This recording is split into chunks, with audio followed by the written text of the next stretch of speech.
Et si les cours commençaient à 9 h au collège et au lycée? C'est la proposition d'une tribune publiée dans Le Monde et signée par l'ancienne ministre de l'Éducation, Anne Genetet, avec plusieurs médecins spécialistes du sommeil. Leur constat, c'est que chaque matin, des millions d'adolescents arrivent en classe alors que leur corps est encore en phase de nuit. En moyenne, les études montrent que c'est très difficile pour un adolescent de se coucher avant 23 h. Il faut savoir qu'à l'adolescence, l'horloge biologique se retarde, se décale.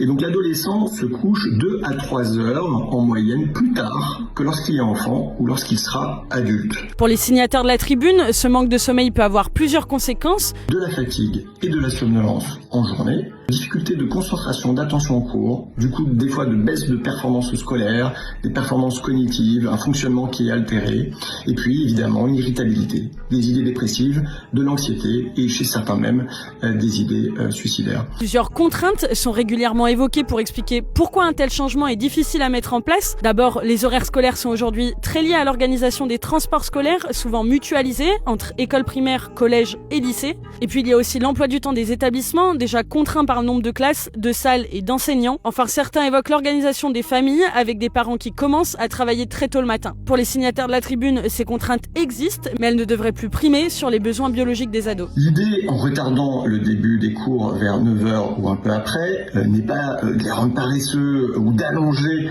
les journées qui sont déjà longues, mais plutôt de proposer une réorganisation finalement de cette charge de travail sur l'ensemble de l'année. Des expérimentations menées en France, notamment dans l'académie de Dijon, montrent une amélioration sur la vigilance, le comportement et l'anxiété des élèves. Les auteurs de la tribune ne demandent pas un changement immédiat partout, mais un cap national vers un début des cours à 9 h avec de nouvelles expérimentations et une adaptation progressive. Et si vous voulez en savoir plus sur le sommeil en général, notre journaliste Lorraine Gris a interrogé un spécialiste du sujet et c'est à regarder sur la chaîne YouTube de Brut.